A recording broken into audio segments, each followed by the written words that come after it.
The galaxy was quieter now, though not entirely at peace. The scars of centuries of conflict still lingered, etched into the memories of countless species. Yet, for the first time in generations, there was a sense of cautious optimism.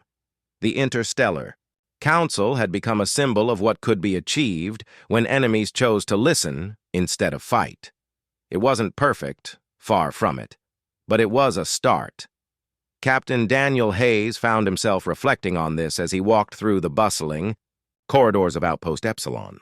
The station had transformed since the days when humanity's borders were rigid and impenetrable. Now, aliens of all kinds moved freely through its halls, conducting trade, sharing knowledge, and sometimes simply existing alongside humans. It was strange, even beautiful in its own way. Lieutenant Laura Bennett caught up with him, her boots clicking against the metal floor. "You heading to the council meeting?" she asked. Hayes nodded. "Yeah. Another round of debates, compromises, and probably some shouting. You coming?" "Wouldn't miss it," Laura replied with a grin. "Besides, someone has to keep an eye on you."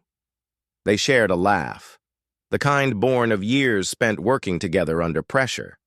Hayes appreciated her humor. It reminded him that despite the weight of responsibility, life still held moments of lightness. The council chamber was a massive dome-shaped room filled with holographic displays and translation devices. Representatives from dozens of species sat around a circular table, their forms ranging from humanoid to utterly alien. Warlord Varnock of the Krill occupied one side, his imposing figure casting a shadow over those nearby. Ambassador Silra of the Zentari floated gracefully at the center, her glowing presence drawing attention without effort. Tarek of the Nomad clans leaned back casually, his sharp eyes scanning the room. At the head of the table stood Elias Grant, who had taken on the role of interim chairperson. His calm demeanor and knack for diplomacy made him a natural leader, though he often downplayed his influence. "Let's begin," he said, his voice steady. "Today's agenda includes resource allocation, border disputes, and updates on joint research initiatives." As discussions unfolded, Hayes watched intently. Some debates grew heated, voices rising as representatives argued their points. Others resolved quickly, thanks to mutual understanding and compromise.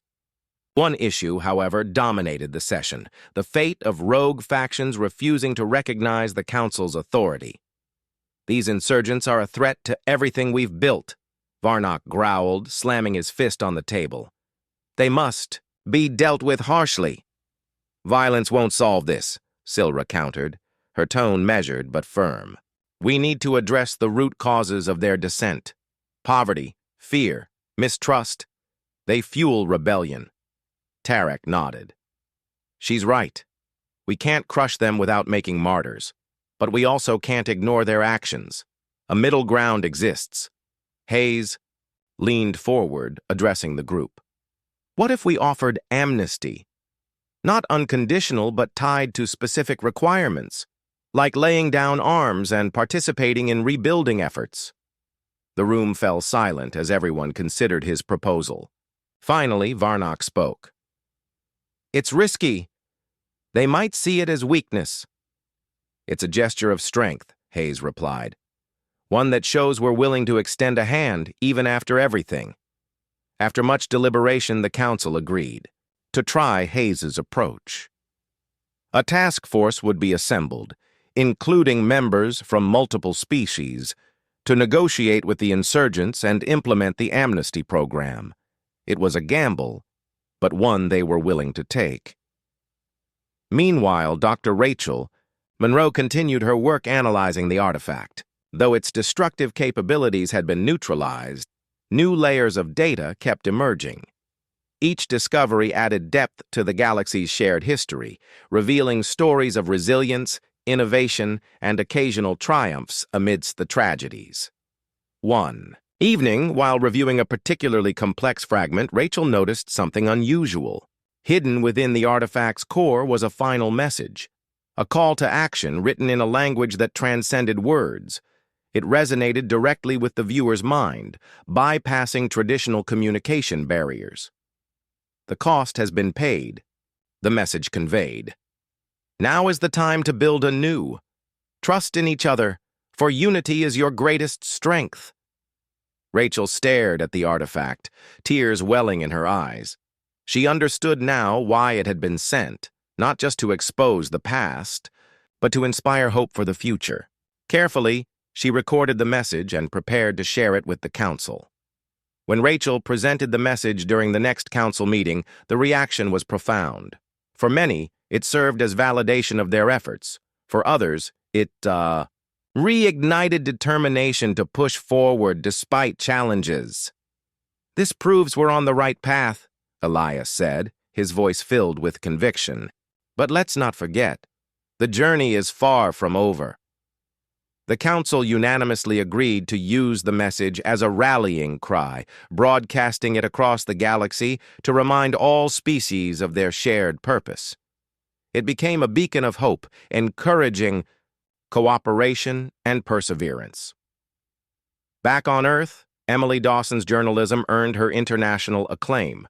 Her articles exposing humanity's past crimes sparked widespread reflection, leading to reforms in education and governance. Schools began teaching unbiased histories, ensuring future generations wouldn't repeat the mistakes of their ancestors. Emily herself traveled extensively, documenting stories of reconciliation and progress.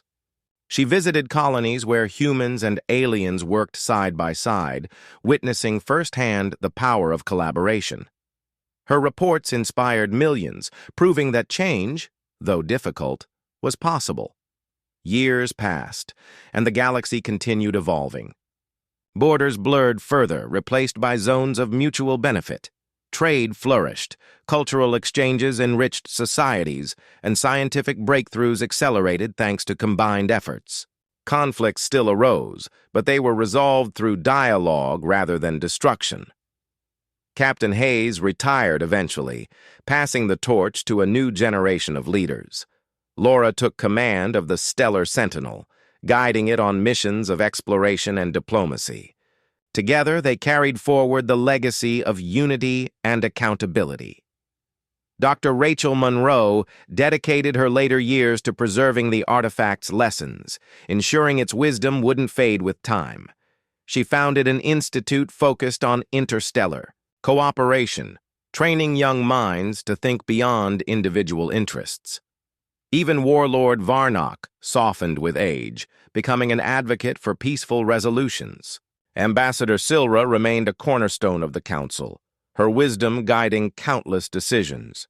Tarek expanded his role as the peacemaker, traveling between worlds to mend rifts before they escalated.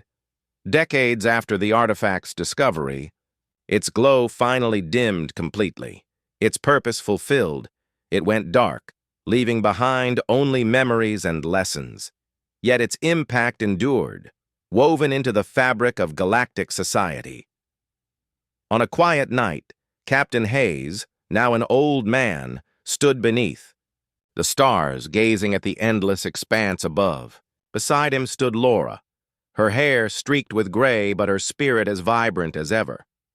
"We did good," Hayes said softly. Laura smiled, leaning against him. "Yeah, we did." Somewhere among the stars, the galaxy remembered the cost and chose to move forward, united by the belief that a better future was worth every struggle. The aftermath of the neutral zone meeting rippled across the galaxy like waves on an ocean. News of the artifact's neutralization spread quickly, carried by both official channels and whispered rumors. For the first time in centuries, humanity wasn't seen solely as a domineering force, but as a species willing to take responsibility for its actions. It was a fragile image, one that could shatter at any moment, but it marked a turning point. Captain Daniel Hayes returned to Outpost Epsilon with mixed emotions. On one hand, he felt a sense of accomplishment. They had avoided a full-scale war and taken the first steps toward cooperation. On the other hand, he knew the road ahead would be difficult. The coalition's patience was thin, and trust, a rare commodity, would need to be earned over decades, not days. Lieutenant Laura Bennett accompanied him, her thoughts mirroring his own. "Do you think they'll stick to the agreement?" she asked as they walked through the outpost's corridors. "I don't know," Hayes admitted, "but we gave them no choice. If we want peace, we have to show them we mean it." Their conversation was interrupted by a call from command. Admiral Curtis, a stern man with a reputation for strict adherence to protocol, appeared on the screen. His face was unreadable, though his tone betrayed frustration. "Hayes, what you did out there?" "It was reckless," the Admiral began. "You acted without authorization, smuggled classified material, and negotiated with hostile forces. Do you understand how serious this is?" "Yes, sir," Hayes replied, standing straighter. "But I also believe it was necessary. If we hadn't acted, we'd be at war right now." Curtis sighed, rubbing his temples. "Maybe. But your actions have consequences. The council proposal, it's being reviewed. Some leaders support it, others don't. In the meantime, you're suspended pending investigation." Hayes nodded, unsurprised. He had expected backlash from command, but he didn't regret his choices. "Understood, sir." As the transmission ended, Laura placed a reassuring hand on his shoulder. "You did the right thing," she said firmly, "no matter what happens next." Meanwhile, Dr. Rachel Monroe continued studying the artifact, now locked away in a secure vault aboard the diplomatic ship. Though its destructive capabilities had been neutralized, it still held vast amounts of data waiting to be analyzed. Each fragment revealed more about the galaxy's shared history. Moments of triumph and tragedy, alliances forged and broken, lessons learned and forgotten.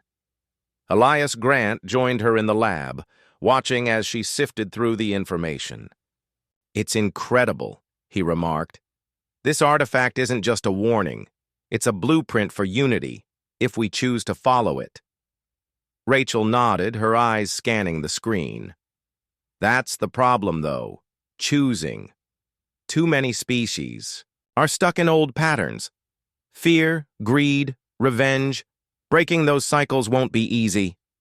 "But it's possible," Elias countered. "Look at what happened in the neutral zone. For a brief moment, everyone worked together. That proves change is achievable." Rachel smiled faintly. "Let's hope so." Back on Earth, debates raged in government chambers and public forums. The revelation of humanity's past crimes sparked outrage among some citizens, while others argued that focusing on mistakes only weakened their position. Protests erupted in major cities, with crowds demanding transparency and accountability. Meanwhile, political leaders wrestled with how to respond to the coalition's demands. In the midst of the chaos, a young journalist named Emily Dawson uncovered a story that shifted the narrative. Through interviews with survivors of humanity's earlier expansion efforts, she pieced together personal accounts of loss and resilience. Her articles painted a human face on the atrocities documented in the artifact, forcing readers to confront uncomfortable truths. One evening, Emily received an anonymous message containing coordinates. Following them led her to a hidden archive deep beneath a mountain range. Inside, she found records detailing secret operations conducted during humanity's rise to power, missions erased from official histories. The evidence was damning, yet undeniable. Emily published her findings, sparking global shockwaves. For the first time, humanity faced its reflection without filters or excuses. It was painful, but it opened the door to healing. Months passed, and the newly formed Interstellar Council began its work. Representatives from various species gathered regularly, hashing out policies and agreements. Progress was slow, marred by arguments and setbacks, but small victories emerged. Trade routes reopened, cultural exchanges flourished, and joint scientific projects brought species closer together. Captain Hayes, reinstated after a lengthy review, attended these meetings, alongside Laura. Though still cautious, The coalition members treated them with guarded respect. Warlord Varnock remained skeptical, often challenging Hayes during discussions, but even he acknowledged the captain's sincerity. Ambassador Silra became a key ally, advocating for compromise and understanding. "We are all flawed," she once said during a heated debate. "But acknowledging our flaws is the first step toward growth." Tarek, representing the nomad clans, proved instrumental in bridging divides. His pragmatic approach helped mediate disputes, earning him the nickname the Peacemaker. Over time, friendships formed where none had existed before. Despite the progress, tensions lingered. Rogue factions within the coalition refused to accept the council's authority, launching sporadic attacks on human settlements. These incidents tested the fragile peace, threatening to unravel everything. Yet each time conflict arose, the council responded swiftly, demonstrating its ability to resolve disputes without resorting to violence. One such incident occurred near a remote mining colony. A group of insurgents sabotaged equipment, leaving workers stranded. When news reached the council, a combined task force, including humans, Krill warriors, and Zentari engineers, was dispatched to assist. Together they repaired the damage and restored order, proving that collaboration could overcome hostility. Years later, Captain Hayes stood once again on the observation deck of a starship, gazing at the stars. The galaxy had changed since the discovery of the artifact. Borders were less rigid, communication more open. Humanity's empire remained, but it was tempered by humility and accountability. Laura joined him, holding 2 cups of coffee. "To the future?" she offered, raising her cup. Hayes smiled, clinking his cup against hers. "To the future." Behind them, the artifact sat in a glass case, its glow dimmed but still visible. It served as a reminder, not of division, but of the cost of ignorance and the potential for redemption. The galaxy remembered the cost, and because of that, it dared to hope. Somewhere beyond the stars, a new chapter began, one written not with weapons or fear, but with courage, wisdom, and the belief that unity was worth fighting for. The neutral zone was a desolate expanse of space, marked only by the faint glow of a dying star. It was far from any inhabited system, chosen specifically to ensure no side could claim an advantage. Here, among drifting asteroids and swirling cosmic dust, humanity's representatives prepared to meet with the coalition. Captain Daniel Hayes stood on the edge of the diplomatic ship's observation deck, staring out at the void. His mind raced with doubts and fears. What if this meeting failed? What if it sparked the very war they were trying to prevent? Beside him, Lieutenant Laura Bennett adjusted her uniform nervously. "Do you think they'll listen?" she asked. Breaking the silence, Hayes turned to her, his expression grim. "I don't know, but we have to try." Elias Grant joined them moments later, carrying a tablet filled with notes and strategies. "They're here," he announced. "The Krill, the Zentari, and the Nomad clans, all waiting." "Good," Hayes replied. "Let's get this over with." The meeting took place aboard a massive neutral platform, a floating structure designed to accommodate representatives from multiple species. As Hayes, Laura, and Elias stepped onto the platform, they were met with a mix of hostility and curiosity. Warlord Varnock of the Krill loomed in the center, his armored frame casting a shadow. Over everyone else, Ambassador Silra of the Zentari floated gracefully nearby, her iridescent scales shimmering under the artificial lights. Tarek of the Nomad clans stood slightly apart, arms crossed, his sharp eyes scanning the room. At the head of the table sat Dr. Rachel Monroe, who had insisted on being present to explain the artifact. She held the metallic sphere carefully, its patterns glowing softly. The tension in the air was palpable. "Let's begin," Elias said, taking charge. His voice carried authority, commanding attention even from the most skeptical attendees. We are here to address the artifact and its implications. Humanity has brought it forward willingly, hoping to foster understanding rather than conflict. Varnock snorted. Understanding? You humans broke your own rules by bringing an outsider into your territory. Now you expect us to trust you? It wasn't our decision alone, Hayes interjected. The artifact came to us. We didn't ask for it, but we recognize its importance. That's why we're here, to share what we've learned. Silra tilted her head, her glowing eyes narrowing. And what have you learned? Rachel stepped forward, holding the sphere aloft. This artifact contains records, images, sounds, and messages from countless civilizations. It shows the cost of division, the atrocities committed when species refuse to coexist, including humanity's role in those events. Tarek frowned. So you admit your guilt? Rachel hesitated before nodding. Yes, humanity has made mistakes, terrible ones. But we're not unique in that regard. Every species represented here has done things they regret. The artifact reminds us of that. Varnock slammed his fist on the table, causing the entire platform to shake. Admitting guilt means nothing unless you act on it. Words are cheap. We agree, Elias said calmly, which is why we propose a solution, a council, formed by representatives from every species here, to oversee future interactions and ensure accountability. No more unchecked expansion. No more hiding behind borders.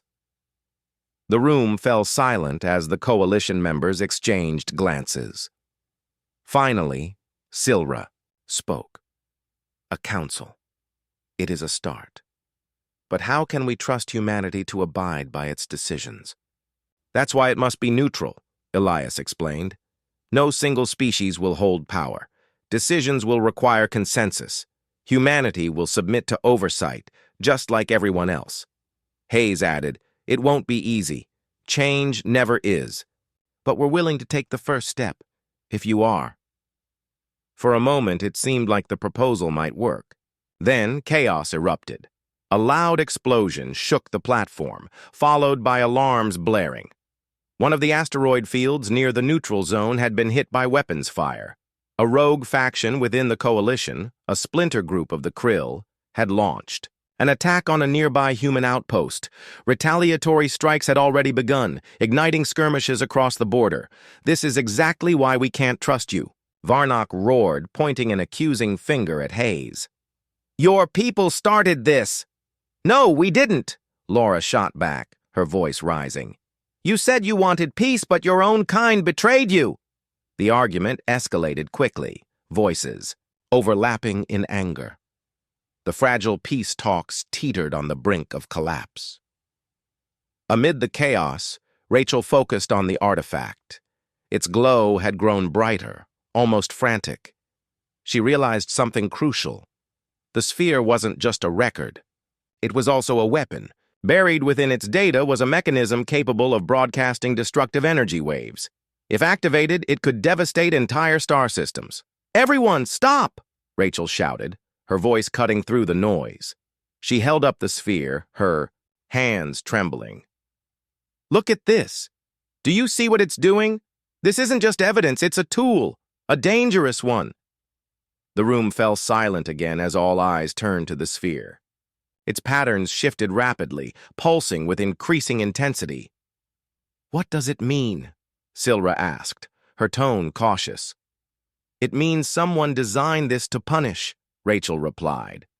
To destroy.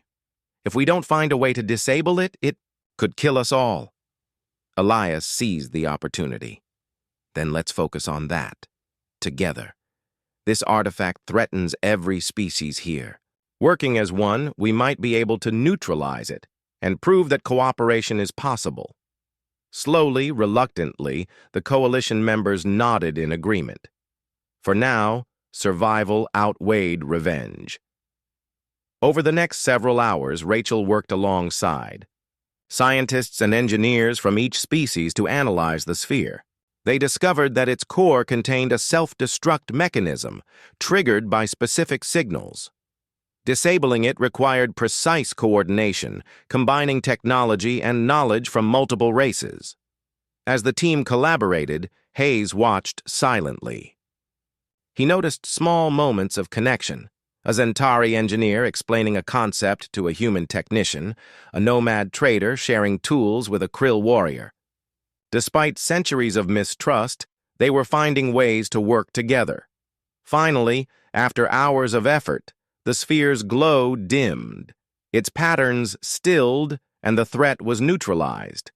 Exhausted but relieved, the team stepped back. "It's done," Rachel announced. "The artifact is safe. For now." Elias addressed the group once more. "This proves what we're capable of when we set aside our differences. Let's use this momentum to build something lasting, a council, a future where no species has to live in fear." The coalition members exchanged looks, their expressions a mix of hope and skepticism. But for the first time, there was a sense of possibility. Later, as the meeting concluded, Hayes stood alone on the observation deck, staring at the distant stars. Laura joined him, her face softening. "You did the right thing," she said quietly. "I hope so," Hayes replied. "But this is just the beginning. Trust takes time to rebuild." Laura nodded. "And pain fades slowly. But maybe we've taken the first step toward something better."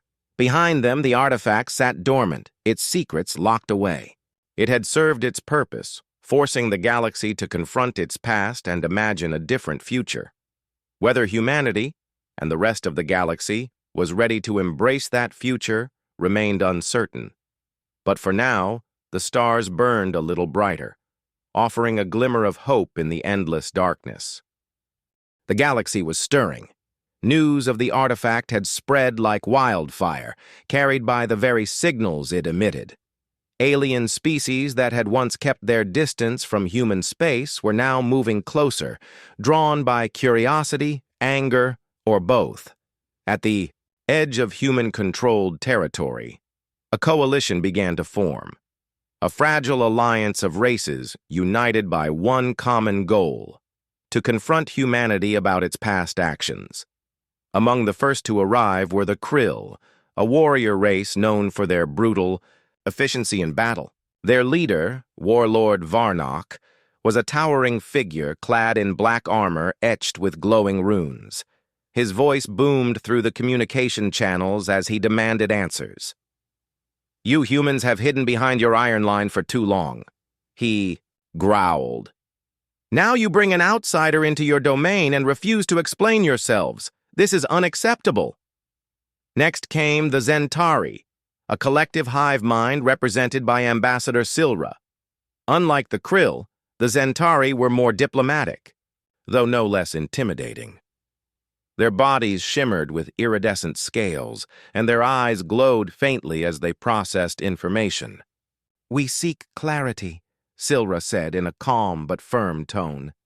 "The artifact contains truths that affect us all. Humanity cannot keep these secrets locked away."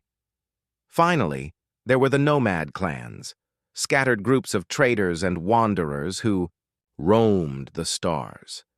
They viewed humanity's policies as oppressive, cutting off trade routes and restricting movement across the galaxy. A spokesperson named Tarek spoke on their behalf. "Your borders are chains," he declared. "And now you've shown us proof of your crimes. What will you do about it?" Captain Daniel Hayes watched the transmissions from Outpost Epsilon's command center. The room buzzed with activity as officers scrambled to respond to the growing crisis. Lieutenant Laura Bennett stood beside him, her expression grim. "Sir, this is getting out of hand," she said.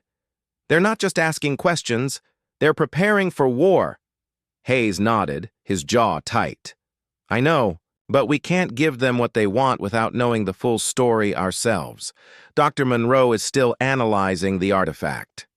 Laura hesitated before speaking again. "What if they don't wait? What if they attack?" "They won't." "Not yet," Hayes replied. Not while we hold the artifact. For now, it's leverage. But we need to act fast. Meanwhile, in her lab, Dr. Rachel Monroe worked tirelessly to uncover more details about the sphere. Her hands trembled slightly as she adjusted the equipment, fatigue setting in after days of non-stop effort. On the screen before her, fragmented, images played in loops, scenes of destruction, betrayal, and suffering. Among them were clear depictions of humanity's role in galactic conflicts, colonies seized by force, alien populations displaced, treaties broken without remorse. Rachel felt a weight pressing down on her chest. She knew how explosive this information could be. If released, it would shatter humanity's carefully constructed image of superiority and strength. Yet keeping it hidden felt equally wrong. The artifact wasn't just a record. It was a call for accountability, a plea for change. As she studied the sphere, she noticed something new. Buried deep within its data was a message, written in a language she hadn't encountered before. It took hours of decoding, but eventually, she translated it. To those who find this, remember the cost of division. Unity is possible only through truth. Act wisely, for the fate of all depends on your choice. Rachel stared at the words, her heart pounding. The artifact wasn't meant to incite war. It was a warning, a chance to rewrite history. But whether humanity would heed it remained uncertain. She called Hayes immediately. When he arrived, she showed him the message. "This changes everything," she said. "It's not just evidence of our sins. It's a call to action." Hayes read the message silently, his brow furrowed. "If we share this with command, they'll see it as weakness. They'll bury it deeper than ever. Then maybe it's time someone else knew," Rachel suggested. "Someone outside the chain of command." Hayes considered her words. He trusted Rachel, but involving others risked escalating the situation further. Still, he couldn't ignore the possibility that humanity might need help navigating this crisis. After a long pause, he made his decision. "I'll reach out to Elias Grant," he said finally. Elias Grant was a retired diplomat who had spent decades brokering peace treaties between warring factions across the galaxy. Though retired, his reputation for fairness and wisdom remained unmatched. If anyone could mediate this conflict, it was him. Contacting Elias proved challenging. With communications monitored closely by both human forces and the approaching alien fleet, Hayes had to use encrypted channels to send a private message. To his relief, Elias responded quickly. "I'm listening," Elias said when they met via secure video link. His face was lined with age, but his eyes were sharp and piercing. "Tell me everything." Hayes explained the situation, the artifact, its contents, and the coalition gathering at the border. He shared the translated message and expressed his concerns about humanity's leadership refusing to cooperate. Elias listened intently, nodding occasionally. "This is bigger than any one species," Elias said when Hayes finished. "If handled poorly, it could ignite a war that destroys us all. But if done right, it might pave the way for lasting peace." "What do you suggest?" Hayes asked. Elias leaned forward. "First, we need to buy time. Reach out to the coalition and propose a meeting. Neutral ground, no weapons. Let them air their grievances, and let us present the artifact's message. From there, we negotiate." "It won't be easy," Hayes admitted. "Command won't approve." "Then don't tell them," Elias replied bluntly. "Do what's necessary, Captain. Sometimes doing the right thing means breaking the rules." With Elias's guidance, Hayes and Laura devised a plan. They would smuggle the artifact off Outpost Epsilon and deliver it to a neutral zone where negotiations could take place. It was risky. Both sides would view it as betrayal, but they saw no other option. The operation began under cover of darkness. Using a small shuttle disguised as a supply vessel, Hayes, Laura, and a skeleton crew transported the artifact away from the outpost. As they departed, alarms blared behind them. Someone had discovered their absence. "Hold steady," Hayes ordered, as the shuttle accelerated toward the border. "We're committed now." Pursuit came swiftly. Human warships launched interceptors, while alien vessels moved to block their path. Caught in the crossfire, the shuttle rocked violently as blasts struck its shields. Inside, tension mounted. "We're not going to make it," Laura shouted, gripping her seat tightly. "Yes, we are," Hayes replied, his voice steady despite the chaos. "Stay focused." Just as hope seemed lost, a new signal cut through the comm channel. It was Elias, aboard a cloaked diplomatic ship. "Follow my coordinates," he instructed. "I'll guide you through." With Elias's help, the shuttle slipped past the blockade and entered a secluded asteroid field. There, hidden from prying eyes, they rendezvoused with the diplomat's vessel. The artifact was transferred safely, and for the first time in days, Hayes allowed himself a moment of relief, but the reprieve was short-lived. As they prepared for the upcoming negotiations, reports came in of skirmishes breaking out along the border. Rogue factions within the coalition had grown impatient and attacked human outposts. Retaliation followed swiftly, plunging the region into chaos. Hayes looked at the artifact, now resting securely aboard Elias's ship. Its glow pulsed softly, as if urging them onward. Whatever happened next, one thing was certain: the galaxy stood at a crossroads, and humanity's choices would shape its future, for better or worse. The Stellar Sentinel docked at the Central Command Station, a massive orbital platform known as Outpost Epsilon. It was one of humanity's most secure facilities, home to advanced research labs, military operations centers, and the highest-ranking officers in the fleet. Captain Daniel Hayes handed over the mysterious sphere to Dr. Rachel Monroe, a xenotechnologist renowned for her work with alien artifacts. Her lab was filled with strange devices, glowing screens, and shelves stacked with samples from countless worlds. Rachel examined the sphere carefully, her movements slow and deliberate.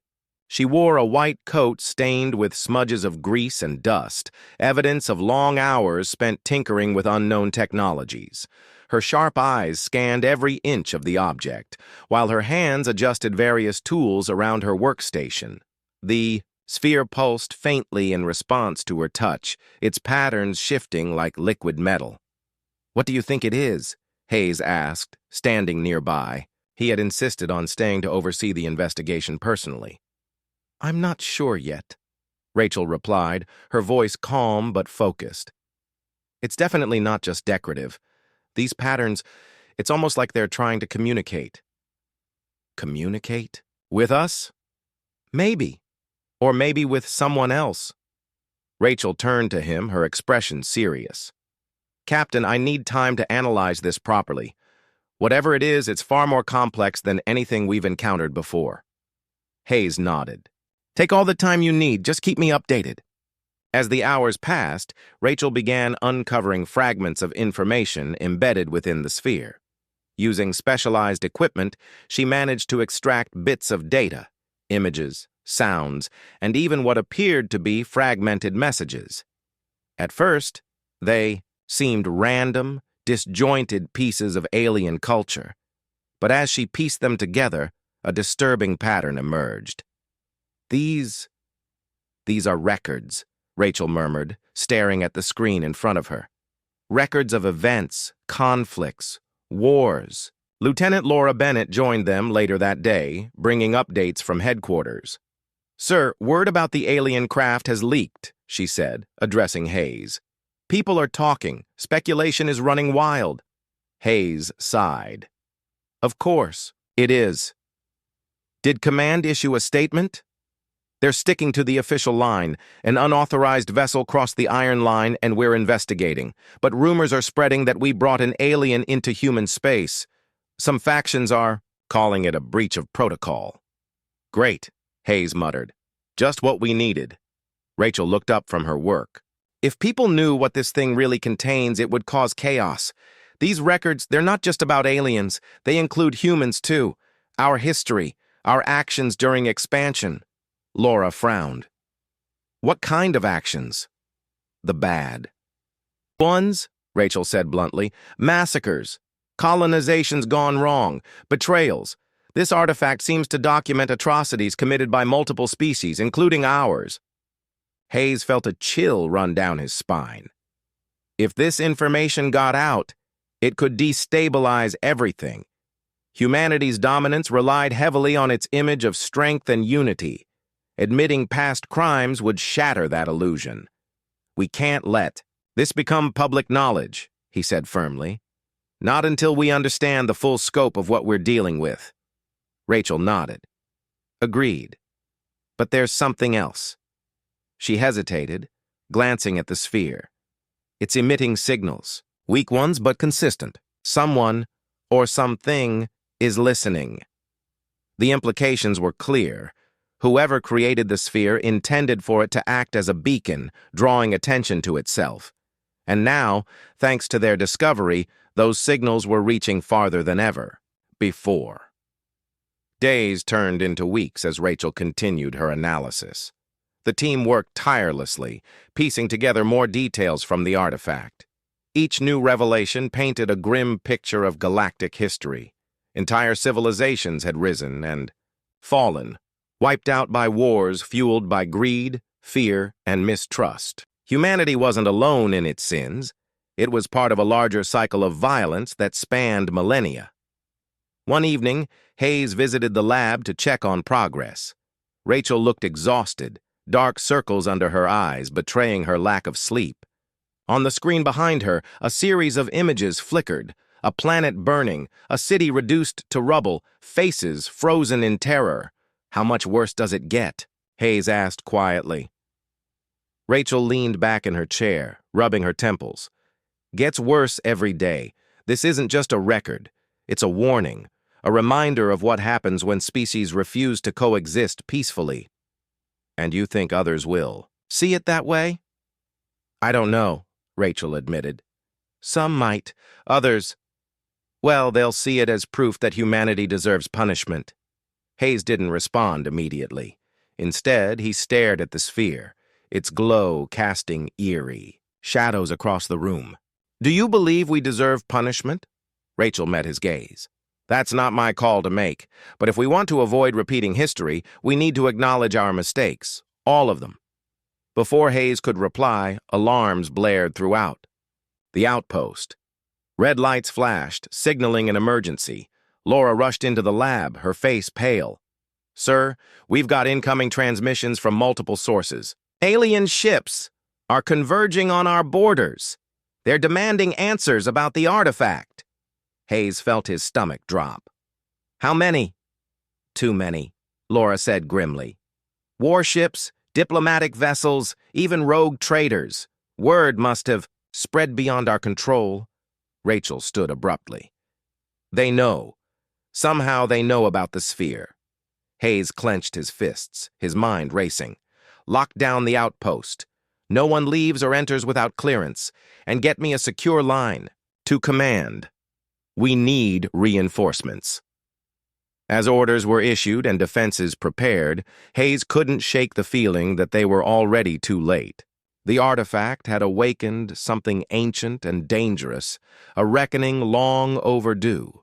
Whether humanity was ready to face it remained to be seen. Back in the lab, Rachel studied the sphere once more. Its patterns shifted faster now, almost frantic. She couldn't help but wonder who had sent it, and why. Was it meant to unite the galaxy under a shared understanding of its violent past?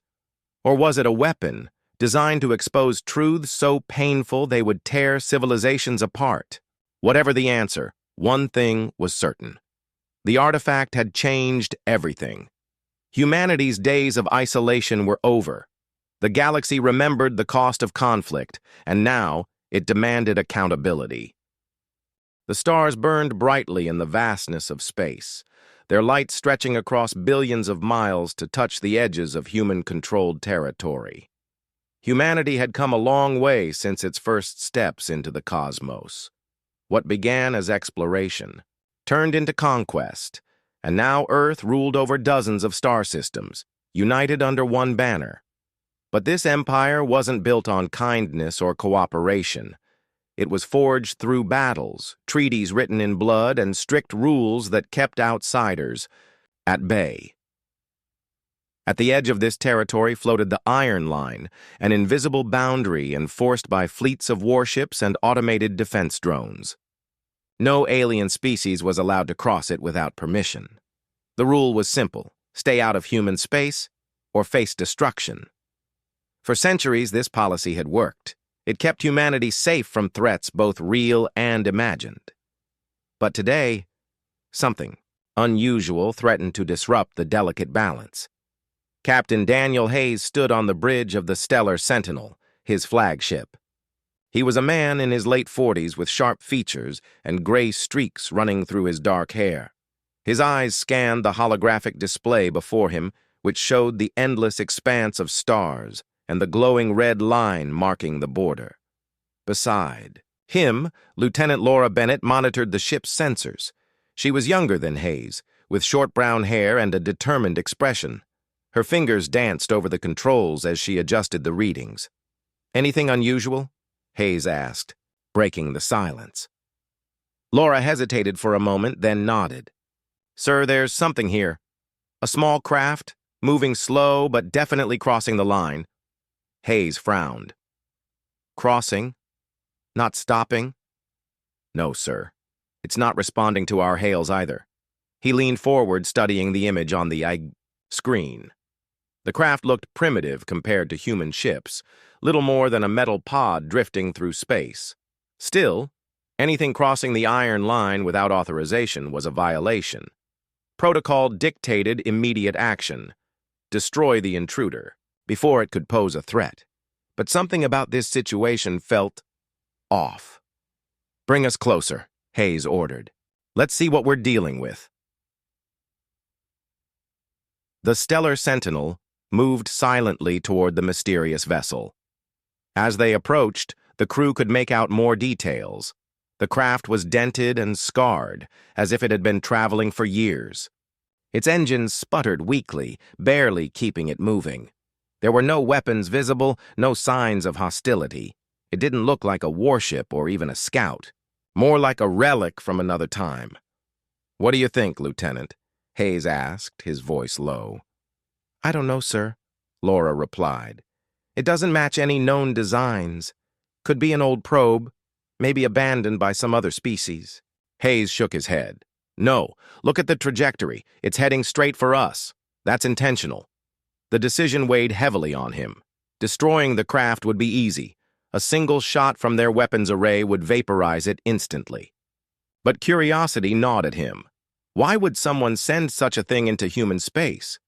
And why now? "Let's bring it aboard," he said finally.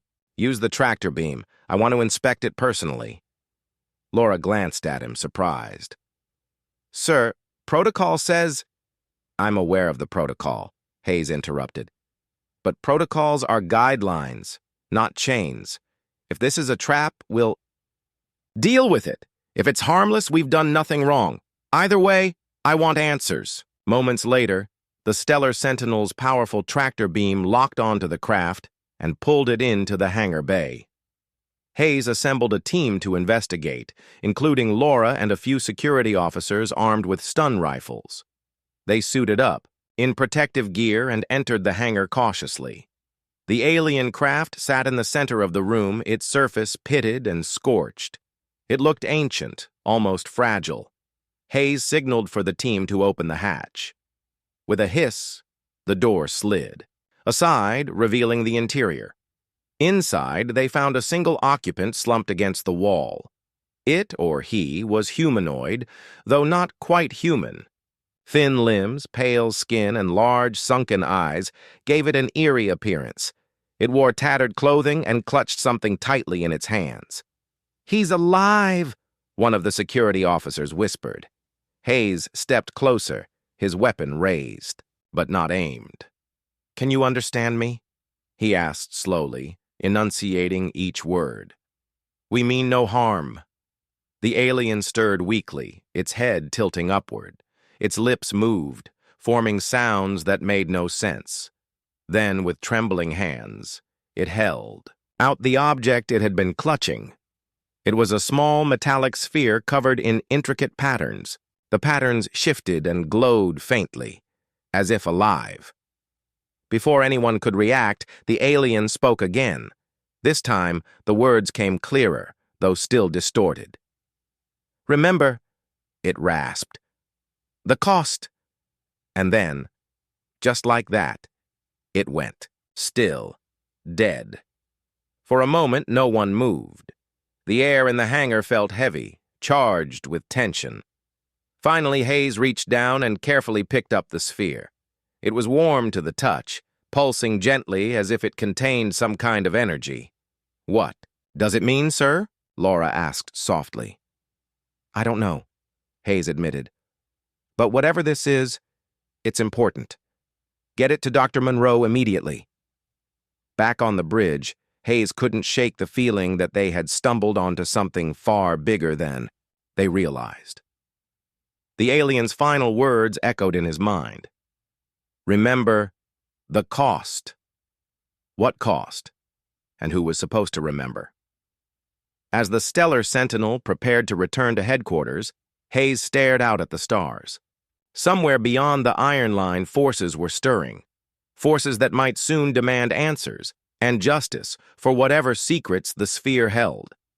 Whatever happened next, Hayes knew one thing for certain.